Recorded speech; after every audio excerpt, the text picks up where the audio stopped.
আচ্ছা, এই ব্যাপারটা কি সেটা কি তুমি এখানেই বলবে, না একটু খাতির টাতির করার পরে মুখ খুলবে? স্যার, বলছি আমি সবসময় এই সেটগুলো জেলেদের বিক্রি করে দিতাম বম ফিশিংয়ের জন্যে। মানে ইল্লিগাল ভাবে ব্যবহার করো এটাকে? আর এটার থেকে 6টা সেট আমি ওদেরকে বিক্রি করেছি। যাকে বিক্রি করেছো তাকে চেনো নিশ্চয়ই? স্যার, ও আমার রেগুলার কাস্টমার ছিল না, ও প্রথমবার এসেছিল। আর আমি ওর মুখটাও ভালো করে দেখিনি, কিন্তু স্যার ওর হাতের চামড়াগুলো অদ্ভুত রকমের হয়ে গেছিল। বোধহয় ও অসুস্থ ছিল। বাঁচাও, বাঁচাও, হেল্প, প্লিজ হেল্প। আরে কেউ আছো এখানে? আরে প্লিজ আমাকে বাঁচাও। হ্যালো,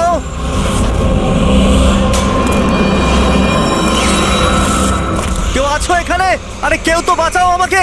আরে কেউ কি শুনতে পাচ্ছো? আরে কেউ তো বাঁচাও আমাকে। আরে কেউ তো আমার আওয়াজ শুনছো? বাঁচাও।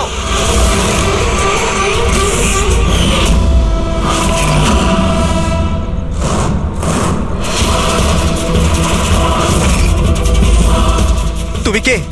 কি চাও তুমি?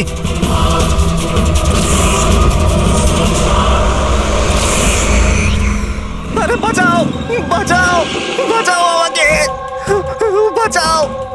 স্যার, আওয়াজ ওখান থেকে আসছে। বাঁচাও আমাকে। আরে কেউ কি আছো? আরে কেউ আছো এখানে? কেউ আমার কথা শুনতে পাচ্ছো? আরে আমার কথাটা তো শোনো। বাঁচাও।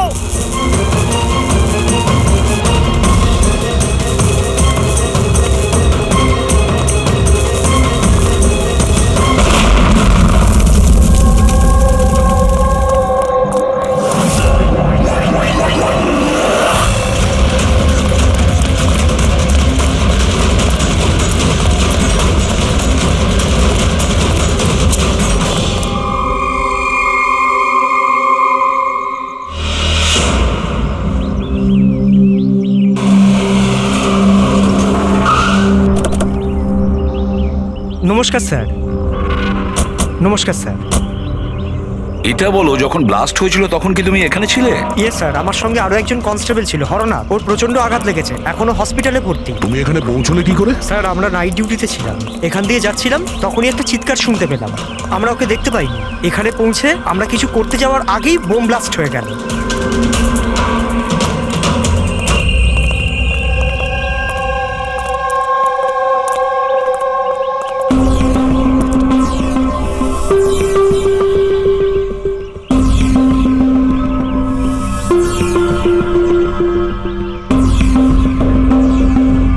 একটা কথা বলো আমায়, যখন তুমি এখানে এসেছিলে তখন তুমি এখান থেকে কাউকে যেতে দেখেছিলে বা পালাতে দেখেছিলে? হ্যাঁ স্যার, আমি ওকে তাড়াও করেছিলাম, কিন্তু ও পালিয়ে গেল। ও আমার আগেই ছিল, কিন্তু জানি না কেমন করে অদৃশ্য হয়ে গেল। আর এখানে হরনাথের অবস্থা ভালো ছিল না, তাই আমি ওর কাছে ফিরে এলাম। ঠিক করেছো তুমি, গুড ওয়ার্ক। পঙ্কজ, একটু ওদিকটা চেক করো, দেখো বোমের কোনো অবশিষ্ট অংশ পাও কিনা।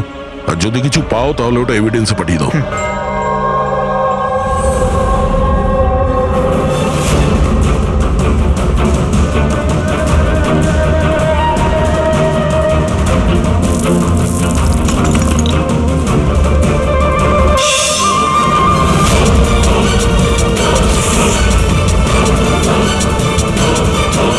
স্যার,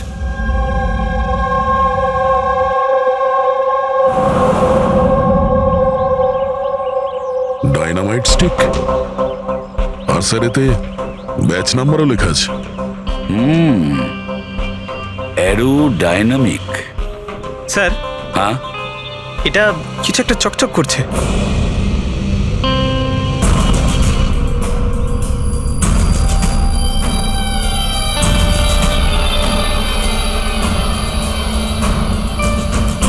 দেখি একটু।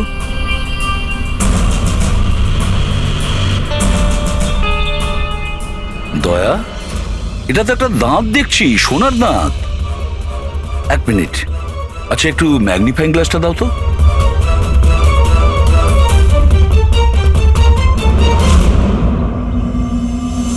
দয়া, দেখো এতে কিছু লেখা আছে। হ্যাঁ স্যার, NK লেখা আছে।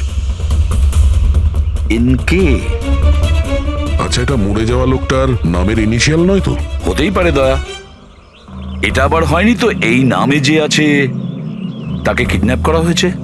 আর যদি কিডন্যাপ হয়ে থাকে স্যার, তো ওর বাড়ির লোক নিশ্চয়ই কোথাও না কোথাও কিডন্যাপ হওয়ার রিপোর্ট লেখাবে। হ্যাঁ, চেক করতে হবে, দেখতে হবে যে এই নামের কতজন ব্যক্তি নিখোঁজ হয়েছে।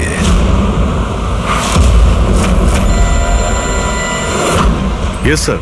লোকাল পুলিশ থেকে জানা গেছে যে মিসিং কমপ্লেন্ট নবীন কুমারের। নবীন কুমারের স্ত্রীর সঙ্গে আমি ফোনে কথা বলেছি। উনি বলেছেন যে এই নবীন কুমারের একটা দাঁত সোনার ছিল। আচ্ছা স্যার, এই নবীন কুমার কে? শহরের বাইরে ওনার একটা পেইন্টের ফ্যাক্টরি আছে, আর কিছুদিন আগে ওনার একটা নিউজ কভারেজ ছিল। নিউজে? কি ব্যাপারে স্যার? কিছুক্ষণের মধ্যেই জানা যাবে। আচ্ছা দেখো, এই নবীনের বাড়ির ঠিকানা আমি তোমাকে পাঠিয়েছি, আর তাছাড়া ওনার স্ত্রীকেও এই বিষয়ে আমি জানিয়েছি।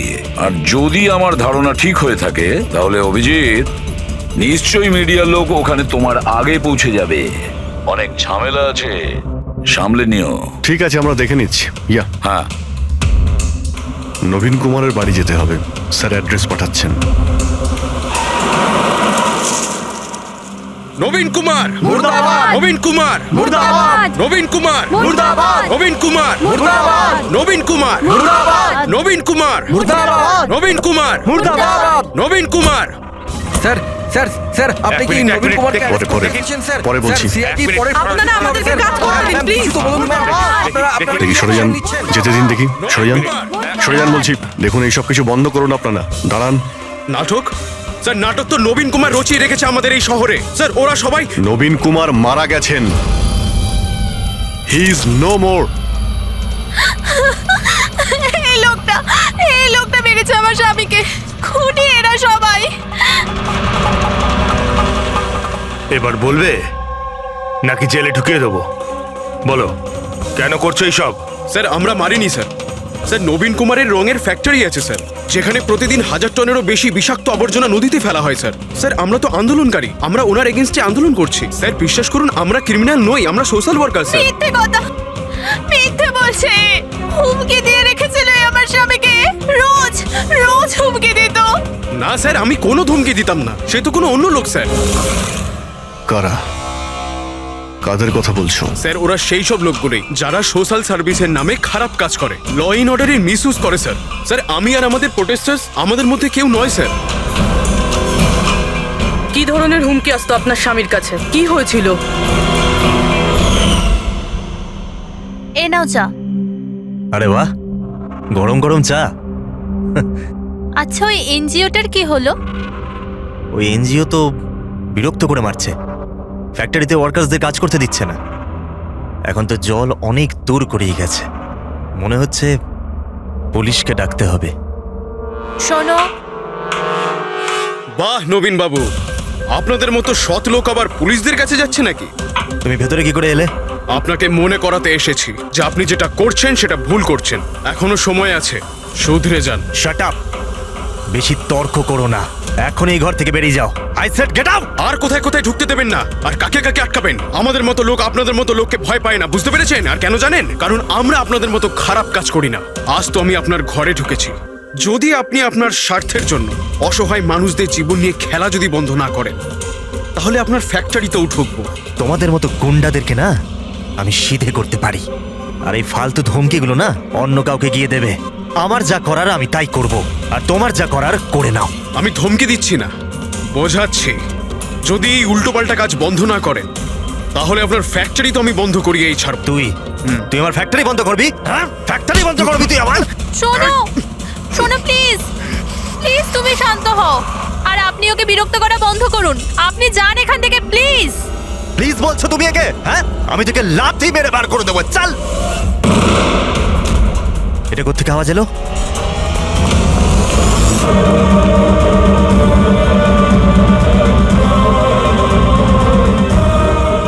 দেওয়ালে লেখা ছিল, শুধরে যাও নয়তো আর বাঁচবে না।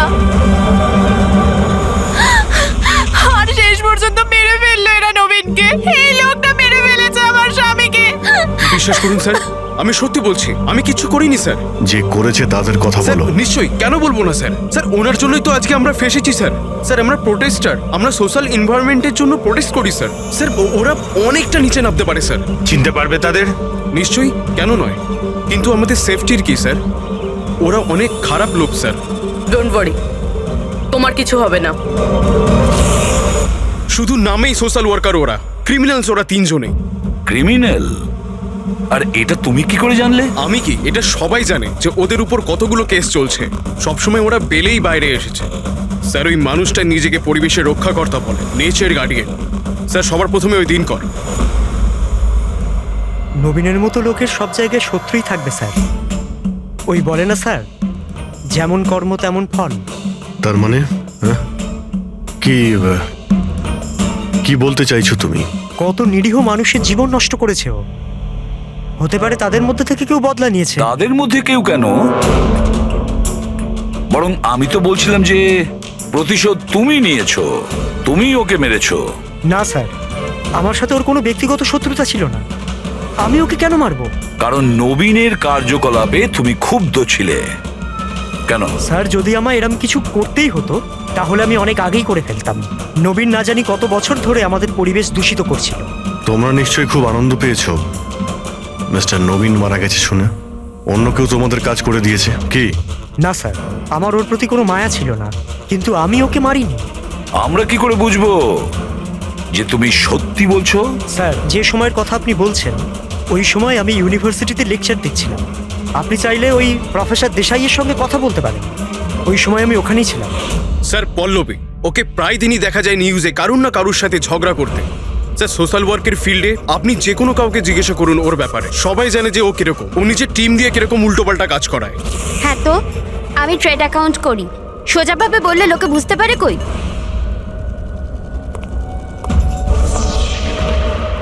কিন্তু আমি সোজা পয়েন্টে আসছি। আমাদের মনে হয় তুমিই ওকে খুন করেছো। ম্যাম আপনার এটা যদি মনে হয় তাহলে আপনার এবং আমার দুজনেরই টাইম ওয়েস্ট করছেন। ম্যাম একটা কথা, আমি কোনো ক্রিমিনাল নই। কিন্তু আমরা তো এটা শুনেছি যে আপনি রোজই কোনো না কোনো একটা কন্ট্রোভার্সিতে জড়িয়ে থাকেন। স্যার ব্যাপারটা হলো কি, যদি কোনো সৎ লোক সাহস করে সত্যের পিছনে দাঁড়ায় না তো মানুষ ভয় পেয়ে যায়, সহ্য করতে পারে না, বিশেষ করে যদি সে একটা মেয়ে হয়। আপনি তো জানেনই সোসাইটির কি মেন্টালিটি। তাই নাকি? আমার তো আপনার মেন্টালিটি ঠিক মনে হয় না। কেন? শুধুমাত্র এই জন্যই যে আমি কাউকে ভয় পাই না? আপনাকেও নয়, এই জন্য আমি ক্রিমিনাল হয়ে গেলাম? এমনিতেও আমি কাল রাতে নিউজ লাইভের ডিবেটে ছিলাম, আপনি চাইলে চেক করতে পারেন। আমি চাইলেও নবীনকে খুন করতে পারতাম না। ম্যাডাম, আপনি কিন্তু এই কাজটা নিজের লোকদের দিয়ে করিয়ে থাকতে পারেন। তো ঠিক আছে, আপনার যদি এত কনফিডেন্স থাকে তো প্রুফ করে দিন, আপনি পাঠিয়ে দিন আমাকে জেলে। আর ওই প্রকাশ, ও প্রতিদিনই কাউকে না কাউকে গালিগালাজ করে নিজের সোশ্যাল ব্লগে। যারা পলিউশন ছড়াচ্ছে স্যার ও লোকদের উস্কায়, খেপিয়ে দেয় তার বিরুদ্ধে। আমি ঘরেই ছিলাম স্যার, নিজের ব্লগ লিখছিলাম, যেমন সবসময় লিখি। প্রত্যেকবারের মতো সবাইকে উস্কাচ্ছিলেন, তাদের ব্রেন ওয়াশ করছিলেন নবীনের মতো লোকেদের বিরুদ্ধে কি? স্যার নবীনের সাথে আমার কোনো ব্যক্তিগত শত্রুতা ছিল না, আর প্রকৃতির জন্য আমি অ্যাওয়ারনেস স্প্রেড করতেই থাকি। ব্যক্তিগত শত্রুতা না থাকলে তোমার সবকটা ব্লগে নবীনের নাম কেন থাকে? তাও টপ 4-5 জনের মধ্যে। কালকেও যে ব্লগটা লিখেছিলে সেখানেও নবীনের নাম ছিল না? হ্যাঁ স্যার, নবীনের নাম ছিল ওখানে। আর এই কথাটা আমি লুকোবই বা কেন? ও খারাপ লোক ছিল, কিন্তু এর মানে তো এটা নয় যে আমি ওকে খুন করে দেবো। কেন? কেন মারবে না? এরকম লোকেদের তো তুমি ভীষণ ঘৃণা করো, তাই না? তোমার মনে হচ্ছে তোমার পরিশ্রম বিফলে চলে যাচ্ছে, আর তারপরে নবীনকে এত বোঝানোর পরেও নবীন পরিবেশ দূষিত করে দিচ্ছিল, আর সেই জন্য তুমি রেগে যাও আর তারপরে নবীনকে শেষ করে দাও। আমি একজন রেসপন্সিবল সিটিজেন স্যার, কোনো ক্রিমিনাল নয় স্যার। আমার কাজ এটাই, আমার ব্লগের মাধ্যমে ঠিক আর ভুলের তফাৎ বোঝানো, কারোর ক্ষতি করা নয়। স্যার ইন্টারোগেশনে তো কেউই কোনো ভয় পায়নি। হ্যাঁ, কোনো ভয় পায়নি ঠিকই, এই 3 জনের উপর কড়া নজর রাখতে হবে। কেন স্যার? ফেডরিক, ভয় একটা অদ্ভুত জিনিস। যদি ওই 3 জনের মধ্যে কেউ খুন করে থাকে তাহলে সে ভয় পেয়ে কিছু না কিছু গন্ডগোল করবেই, কোনো না কোনো ভুল সে নিশ্চয়ই করবে।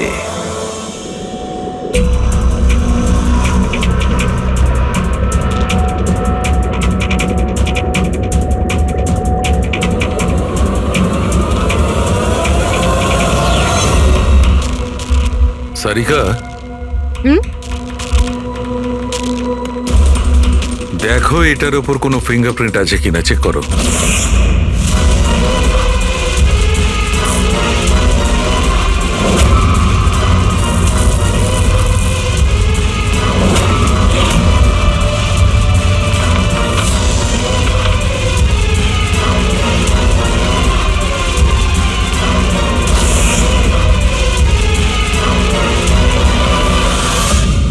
স্যার এটাতে তো কোনো ফিঙ্গারপ্রিন্টস নেই। কোনো ফিঙ্গারপ্রিন্ট নেই? Are you sure? 100% স্যার, কোনো ফিঙ্গারপ্রিন্টস নেই, কিন্তু কিছু পার্টিকেলস পেয়েছি। মনে হয় কিছু স্কিন টিস্যুস বা ডেড সেল হবে। Dead cells? তবে এক কাজ করো সারিকা, ওই ডেড সেলস গুলোকে ভালো করে ক্লিন করে রাখো। ওই তো আসবে তো শ্রীমান প্রদ্যুমন, জানো তো সব ব্যাপারেও নাক গলায়, নিশ্চয়ই জিজ্ঞেস করবে। প্লিজ ক্লিন করে রাখো। স্যার ডায়নামাইটে কোনো ফিঙ্গারপ্রিন্টস তো পাওয়া যায়নি, কিন্তু কোনো একজনের ডেড স্কিন টিস্যুস পাওয়া গেছে, পচা চামড়ার টুকরো। পচা চামড়া? হতে পারে এটা ওই লোকটারই, সেই লোকটা যে লোকটা ডায়নামাইট লাগিয়েছিল। হ্যাঁ স্যার। সালুকে এই পচে যাওয়া চামড়াগুলোর তুমি ডিএনএ টেস্ট তো করতে পারো, কিছু তো জানা যাবে। বস, পচে যাওয়া চামড়া থেকে ডিএনএ বার করাটা খুব কঠিন কাজ। তোমাকে একটা কথা খুব জোর দিয়ে বলতে পারি, যে লোকটি এই ডায়নামাইটটাকে শেষবার ধরেছে ওর স্কিন ডিজিজ আছে, চামড়ার অসুখ, আর সেটাও খুব গুরুতর। এমনিতে দেখে কিছু বোঝা নাও যেতে পারে, কিন্তু বস এই অসুখটা ওকে ভেতর থেকে শেষ করে দিচ্ছে। তাহলে তো আমরা এর মাধ্যমে ওর কাছে পৌঁছতে পারি। হ্যাঁ, কিন্তু কোনো প্রমাণ তো দরকার। Hello, ACP Pradyuman here. হ্যাঁ বলুন। আচ্ছা, গুড, থ্যাংক ইউ। কে? ডায়নামাইট ম্যানুফ্যাকচারার বলছিল ওরা রেকর্ড চেক করেছে, ওই ডায়নামাইট কোনো খনিকে বিক্রি করেছে ওরা। মানে মাইন্ড সাইট? হ্যাঁ, মাইন্ড সাইট। এবার এটা খোঁজ নিতে হবে এই ডায়নামাইট মাইন্ড সাইট থেকে খুনি পর্যন্ত কিভাবে পৌঁছলো।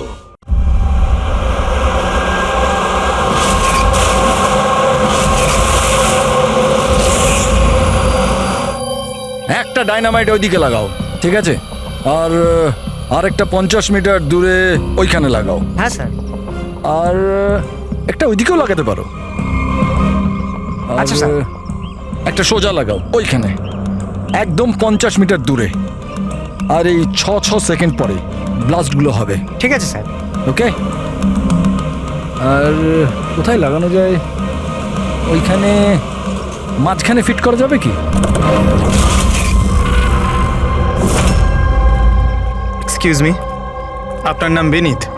ইয়েস। আপনারা কারা? আপনি এই সাইটের ম্যানেজার?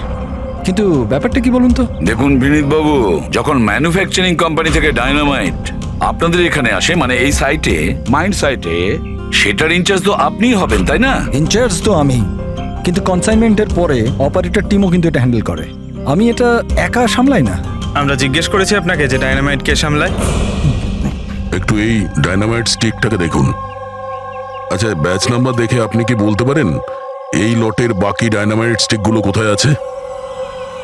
স্যার, এটা লাস্ট কনসেলমেন্টের মনে হচ্ছে, এখনো ব্যবহার হয়নি, গুদামে পড়ে আছে।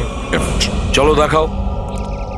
বিনীত, যখন ডায়নামাইটের কনসাইনমেন্ট এখানে আসে সেটাকে চেক তুমি নিশ্চয়ই করো, তুমি তো ইনচার্জ, তাই না? হ্যাঁ হ্যাঁ হ্যাঁ, অফকোর্স স্যার। আচ্ছা, আপনার এই ব্যাচের কনসাইনমেন্ট নিয়ে কোনো গন্ডগোল মনে হচ্ছে? গন্ডগোল? না না, নর্মালি তো ছিল, যেরকম হয় আর কি। কিন্তু আপনি এটা জিজ্ঞেস করছেন কেন? নর্মাল আছে তো, যেমনটা থাকে। প্রতিটা বক্সে 10টা করে লেখা আছে স্যার। এটা খুলে দেখো তো কতগুলো আছে, গোনো।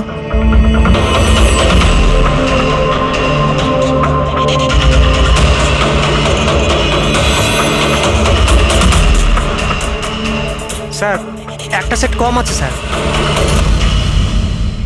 আচ্ছা, এই ব্যাপারটা কি সেটা কি তুমি এখানেই বলবে, না একটু খাতির টাতির করার পরে মুখ খুলবে? স্যার বলছি, আমি সবসময় এই সেটগুলো জেলেদের বিক্রি করে দিতাম বম ফিশিং এর জন্য। মানে ইল্লিগাল ভাবে ব্যবহার করো এটাকে। আর এটার থেকে 6টা সেট আমি ওদেরকে বিক্রি করেছি। যাকে বিক্রি করেছো তাকে চেনো নিশ্চয়ই। স্যার ও আমার রেগুলার কাস্টমার ছিল না, ও প্রথমবার এসেছিল। আর আমি ওর মুখটাও ভালো করে দেখিনি, কিন্তু স্যার ওর হাতের চামড়াগুলো অদ্ভুত রকমের হয়ে গেছিল। বোধহয় ও অসুস্থ ছিল। এর মধ্যে কাউকে চেনো? না স্যার, আমার মনে হয় না এদের মধ্যে কেউ ছিল। আরও একবার ভালো করে দেখো, হতে পারে ছদ্মবেশে এসছে। না স্যার, এদের মধ্যে কেউ নাই। ঠিক আছে, হয়তো আবার দ্বিতীয়বার দেখা হবে। স্যার আমার মনে হচ্ছে যে আমাদের ওই লোকেদের লিস্ট বানাতে হবে যাদের এই ধরনের রোগ আছে। জানি ব্যাপারটা খুব মুশকিলের, কিন্তু ট্রাই তো করা যেতে পারে। না না, ট্রাই তো করতেই হবে দয়া। প্রত্যেকটা বড় বড় হসপিটাল আর ছোটখাটো নার্সিং হোম এবং ক্লিনিকগুলোতে গিয়েও খোঁজ নাও এরকম রোগের পেশেন্টের ব্যাপারে। হতে পারে আমাদের ভাগ্য যদি ভালো থাকে কিছু প্রমাণ আমরা পেয়ে যাব। Sir let's go.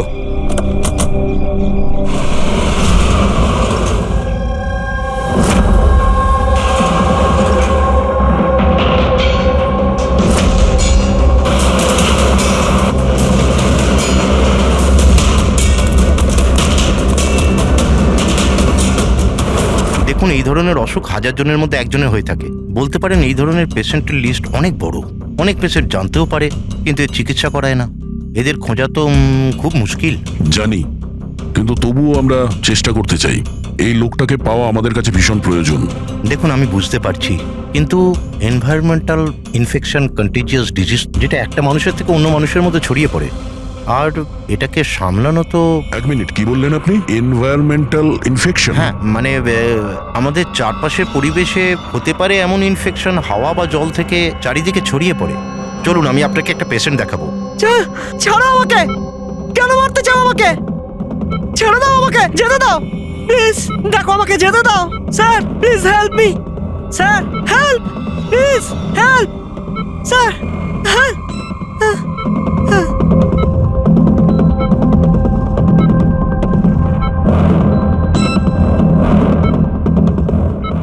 এটা এটা এনভায়রনমেন্টাল ইনফেকশনের কেস। নিউরোলজিক্যাল ইনস্টেবিলিটি, এই ধরনের অসুখ সাধারণত পেশেন্টের মাথা ধীরে ধীরে খারাপ করে দেয়।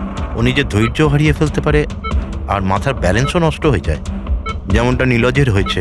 আর ফিজিক্যাল কন্ডিশন, মানে আমি বলতে চাইছি এই ধরনের পেশেন্টরা কি খুব জোরে দৌড়তে পারে? হ্যাঁ, নর্মালি চলতে ফিরতে তো পারে, কিন্তু অসুখটা যদি অ্যাডভান্স স্টেজে চলে যায় তাহলে দৌড়ানোর পক্ষে সম্ভব নয়। কিন্তু স্যার, অ্যাডাভিন ইঞ্জেকশন দিলে শরীরে কিছুক্ষণের জন্য শক্তি আসে।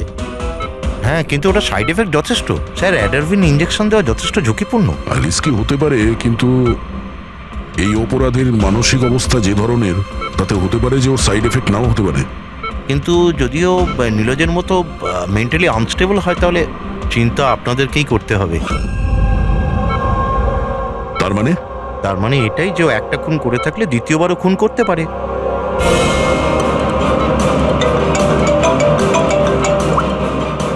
হ্যাঁ স্যার। কি প্রকাশ পঙ্কজকে ফাঁকি দিয়ে পালিয়ে গেছে? নো, ঠিক আছে, আমি দেখছি। হতে পারে এই প্রকাশ ভয় পেয়ে পালিয়ে গেছে, না হলে দ্বিতীয় মার্ডারের পরিকল্পনা করছে।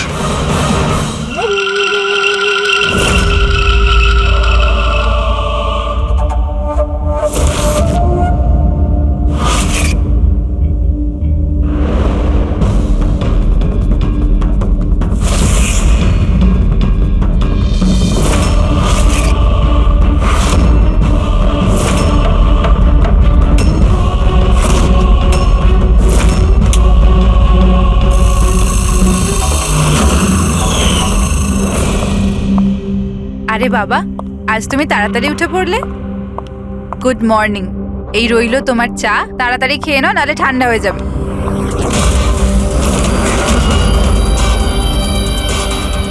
এটা কার পা?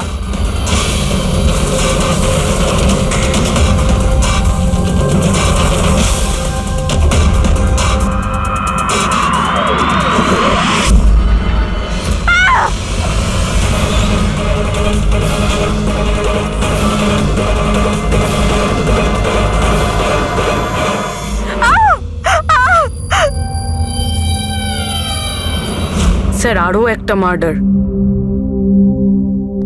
ওই ডক্টর ঠিকই বলেছিলেন, ওই খুনির মাথা খারাপ হয়ে গেছে, ওর মানসিক অবস্থা ঠিক নেই।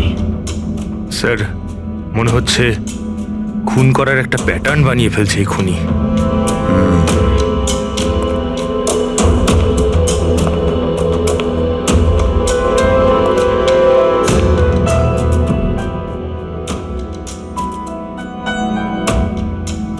এনার উপরে ব্লেম এটাই যে উনি নেচারকে ক্ষতি করছেন।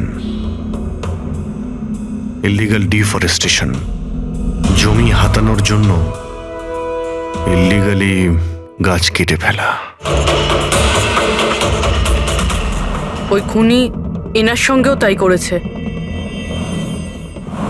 আর তাও প্রকাশ উধাও হয়ে যাওয়ার ঠিক পরেই।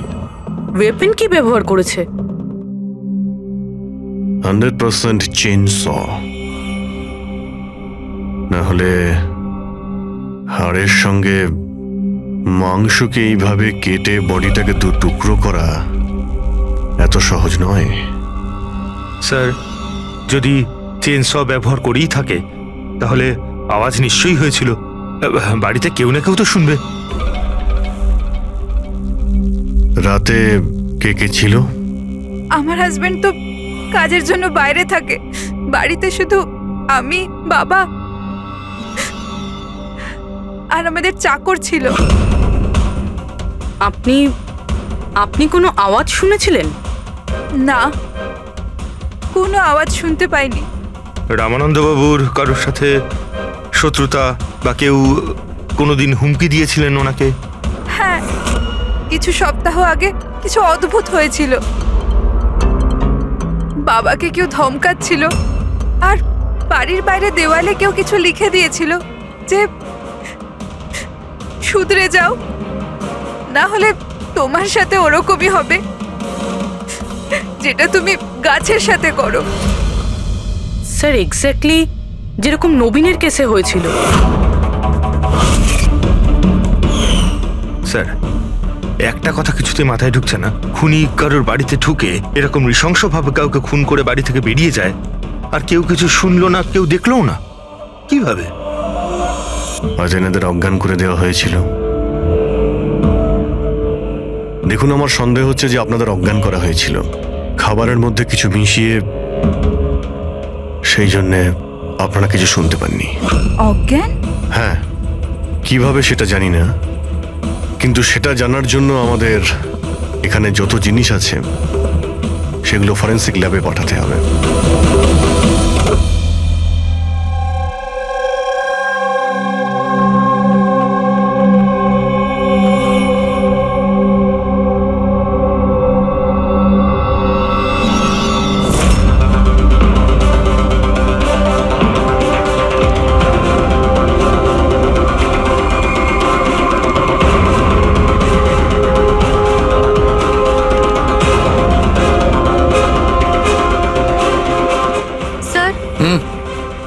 বাড়িতে যত রকম খাবার জিনিস ছিল চেক করে নিয়েছি, আর পানিও।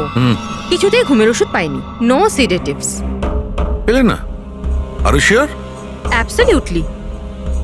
কিন্তু সারিকা, সবাই তো অজ্ঞান ছিল, তার মানে কোনো মাদক দ্রব্য নিশ্চয়ই থাকবে যার জন্য ওরা অজ্ঞান হয়ে গেছিল। খাবার জিনিসে, পানীয়তে, কিছুতে তো থাকা উচিত। কিসের মধ্যে ছিল?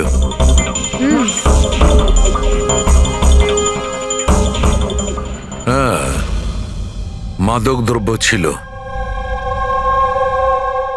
এই এসিটার মধ্যে। এসিতে? ইয়েস, এই এসিতে মাদক দ্রব্য মেশানো হয়েছিল, আর এর হাওয়াটা ঘরের মধ্যে ঢোকা মাত্র মাদক দ্রব্য ছড়িয়ে পড়ে আর সবাই অজ্ঞান হয়ে যায়। হ্যাঁ, চেক ইট। ইয়েস।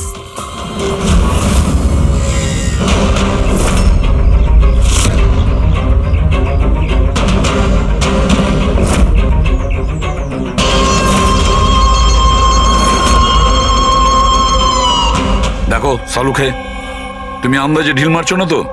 এটা কি করে হতে পারে? এরকমই হয়েছে বস, এসিতেই মাদকদ্রব্য ছিল।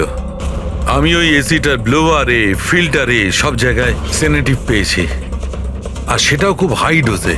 মাই গড, এটা কি করে হতে পারে?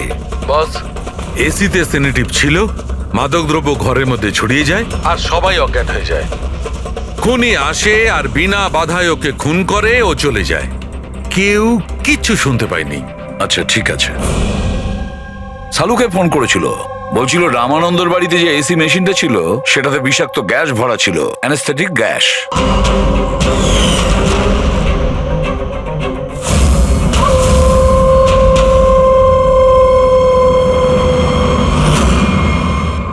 অ্যানেস্থেশিয়া দিয়ে লোকেদের ট্রিটমেন্ট করা হয় শুনেছি। আরে তো এই খুনি তো দেখছি বেশ ধূর্ত। প্রকাশের ব্যাপারে কি জানতে পেরেছো? স্যার কিছু জানতে তো পারিনি, বাট আই এম শিওর পরের খুনের প্ল্যান করছে।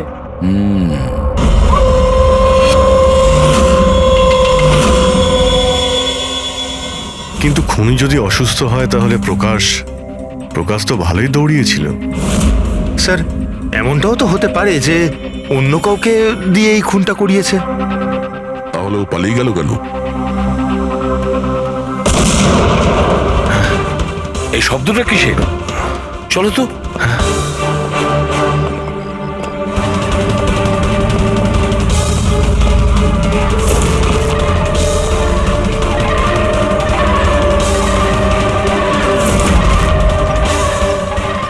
তোমাদের কাজ আমি করছি এসিপি, শহরকে পরিষ্কার, আর আমার এই রাস্তায় যে আসবে তাকেও আমি এই জগৎ থেকে পরিষ্কার করে দেব। এ কে হতে পারে? স্যার মনে হয় খুনি জানতে পেরে গেছে আমরা ওর পিছনে আছি, ওই জন্য পাগল হয়ে গেছে। দাঁড়াও, ধরো ওকে।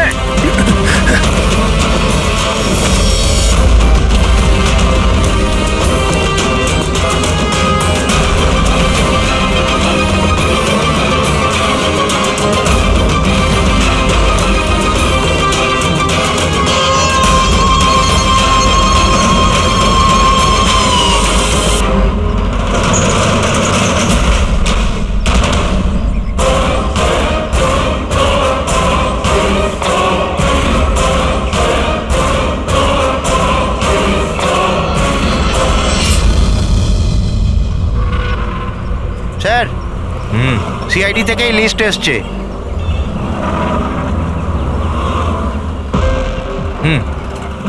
এরা তো ওই লোকগুলি যাদের নয়েজ পলিউশনের ধমকি দেওয়া হয়েছে। সখারাম, ওই ক্লাবের মালিককে মনে আছে? আরে যাকে কদিন আগে ধমকি দেওয়া হয়েছিল। কে স্যার? ও বীর। আচ্ছা সখারাম, ওর বিরুদ্ধে কোনো কমপ্লেন্ট আছে নাকি? হ্যাঁ স্যার, ওটা তো রেসিডেন্সিয়াল এরিয়া না, তো আশপাশের 2-4টে ঘর থেকে কমপ্লেন এসছে যে অনেক রাত্রির পর্যন্ত জোরে মিউজিক চলে, এই সব কমপ্লেন। আওয়াজ মানে নয়েজ পলিউশন। সখারাম, তুমি একটা কাজ করো, হ্যাঁ তুমি সিআইডির লোকেদের ফোন করো এখনই, এই সময়।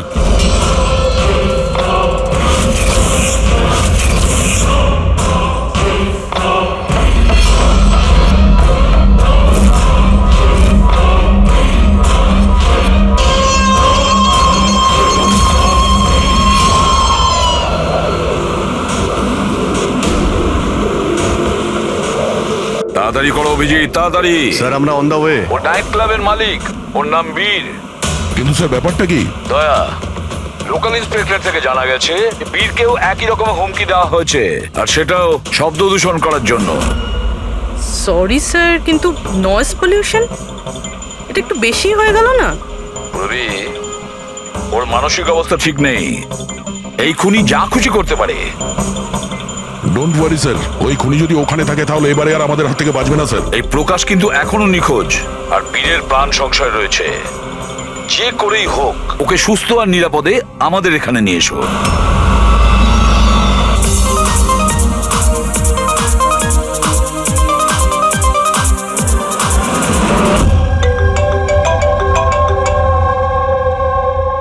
হ্যালো।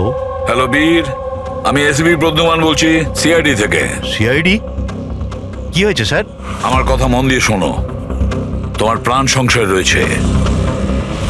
কি মানে? মানে আমাকে কে মারতে চায়? দেখো বীর, যদি তুমি ক্লাবে থাকো তাহলে বাইরে কোনো মতেই যেও না। আমাদের অফিসার্স তোমার ওখানে যাচ্ছে তোমার সেফটির জন্য। আরো একটা কথা, ভিড়ের মধ্যেই থাকবে, লোকেদের মধ্যেই থাকবে, বুঝেছো? একা একদম থাকবে না।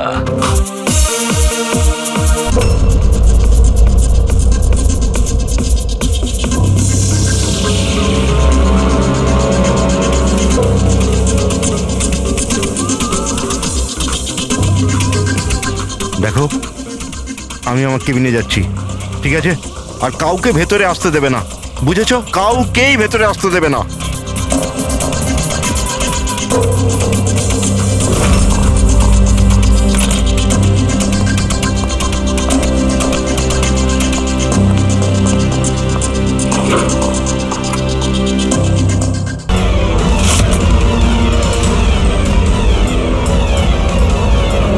সিআইডি।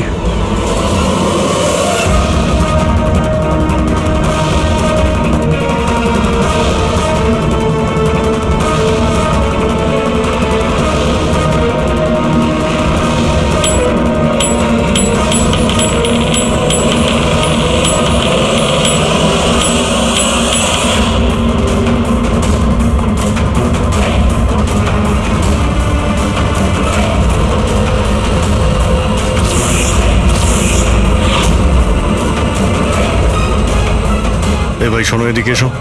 হ্যাঁ স্যার। বীর কোথায়? স্যার উনি কারোর সাথে দেখা করতে চান না। আমরা সিআইডি থেকে আসছি। কোথায় ও? আসুন স্যার।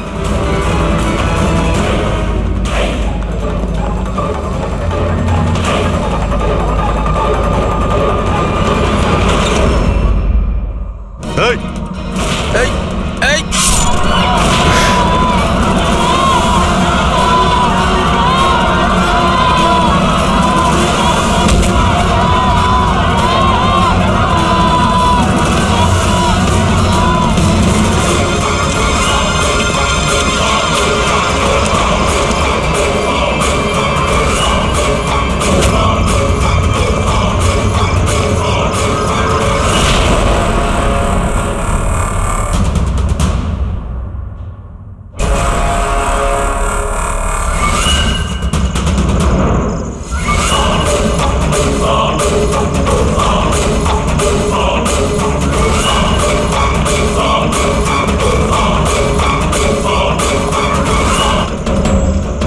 আরে গেল কোথায়?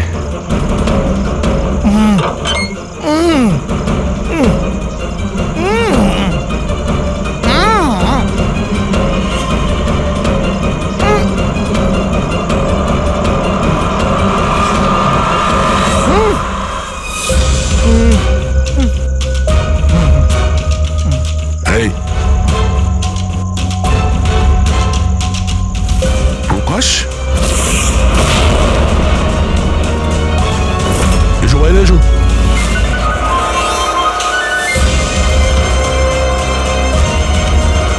তুমি এখানে কি করছিলে? হ্যাঁ, আমাদের হাত থেকে বাঁচার জন্য কি এইসব করছিলে? না অভিজিৎ, মনে তো হচ্ছে না। এর হাত পা বাঁধা ছিল। মনে হচ্ছে কেউ হাত পা বেঁধে ওকে এখানে ফেলে দিয়েছে। রবি, এসপি স্যারকে ফোন করে বলো যে প্রকাশকে পাওয়া গেছে, আর ওর একটু ফার্স্ট এড করে দাও। স্যার যাও। চলুন। বুঝতে পারছি না প্রত্যেকবারও পালিয়ে যাচ্ছে কি করে। ও কোথায় লুকিয়ে পড়ছে? হয় ও আকাশে উড়ে গেছে, না হলে মাটিতে ঢুকে গেছে।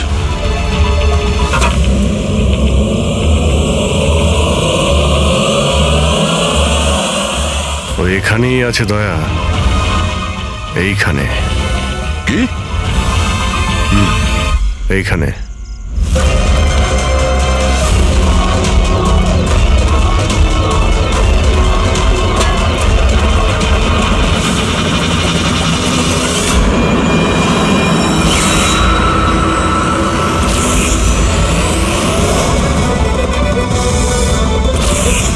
বাইরে আয়। কি খুন করার সময় নিজের হাত তো কাঁপেনি, এখন কেন কাঁপছে? জেলে যাবার ভয়। এই অ্যাড্রিনালিনের অ্যাকশন শেষ হয়ে গেছে। হ্যাঁ? যে ইঞ্জেকশন নিয়ে তুমি পালাচ্ছিলে তার কাজ কিন্তু শেষ হয়ে এসেছে। এবার তুমি মুখ খুলবে নাকি মুখ খোলার জন্য একটা ইঞ্জেকশন দিতে হবে? আমি কোনো মজা পাই না ইঞ্জেকশন নিতে। এটা আমার এক বাধ্যতা, যেটা আমাকে নিতে হয়। একটা সময় ছিল যখন আমি শক্তিশালী এবং মজবুত ছিলাম, কিন্তু আমার একদিন খারাপ সময় এলো আর আমি একটা রোগে আক্রান্ত হলাম। ফ্যাক্টরি আর ওখান থেকে নির্গত বিষাক্ত ধোঁয়া আর আবর্জনা, যে পলিউশন ছিল তাতে কয়েক লাখ লোক ইনফেক্টেড ছিল। জানি না রোজ কত পেশেন্ট আসতো। ওদের সাথে থাকতে থাকতে আমিও অসুস্থ হয়ে পড়েছিলাম। এই রোগটা কবে হয়েছিল আপনার? 6 মাস আগে। আর এই 6 মাসে এই রোগ তোমার শরীরের সঙ্গে সঙ্গে তোমার মাথারও ক্ষতি করতে শুরু করে দিয়েছে। তুমি জানো তুমি কি করেছো? হ্যাঁ, আমি কারোর কোনো ক্ষতি করিনি, ক্ষতি করেছে ওরা। হাওয়া, জল সবেতে বিষ মিশিয়ে দিয়েছিল। ব্যাস, তখনই আমি ঠিক করেছিলাম যে লোকেরা আমার এই অবস্থা করেছে তাদের আমি ছাড়বো না, আমি বদলা নিয়েই ছাড়বো। আর সেই কারণে তুমি বিএমসিতে চাকরি নিয়েছিলে, যাতে এই শহরের পুরো ড্রেনেজের নকশাটা তুমি জানতে পারো।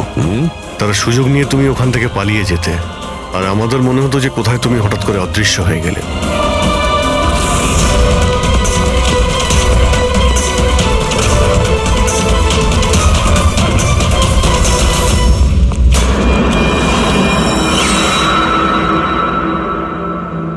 একটা কথা কিন্তু আমি এখনো বুঝিনি, প্রকাশ তোমার কি ক্ষতি করেছিল? হ্যাঁ, ওকে কেন কিডন্যাপ করলে? ওই রাতে ও ওখানেই ছিল, রামানন্দের বাড়ির বাইরে। ওর বাড়ি জ্বালাতে এসেছিল। ও কিছু করতো তার আগেই ও আমাকে দেখে নিয়েছিল ঘর থেকে বেরোনোর সময়। আর তুমি ওকে তারপর কিডন্যাপ করে নিলে যাতে ও কারোর সামনে মুখ না খোলে। হ্যাঁ, তুমি ওকে মারতেও পারতে, তাহলে ওকে ওকে তুমি মারলে না কেন? আমি বললাম না স্যার, আমার বদলা শুধুমাত্র ওদের সাথে ছিল, যারা আশেপাশের হাওয়া জলকে বিষাক্ত করে তুলেছিল। আমি তো শুধুমাত্র আমার সংসার বাঁচাচ্ছিলাম। আমি কোনো ছোটবেলা থেকে খুনি ছিলাম না। এই দায়িত্বটা তোমাকে কে দিয়েছিল? শোনো, তোমার এই প্রতিশোধের আগুনে এতগুলো লোকের প্রাণ গেছে। এই কাজটা তোমার একদমই করা উচিত হয়নি। খুব অন্যায় করেছো তুমি। আইন তোমাকে কোনোদিন ক্ষমা করবে না। কঠোর থেকে কঠোরতম শাস্তি হবে তোমার।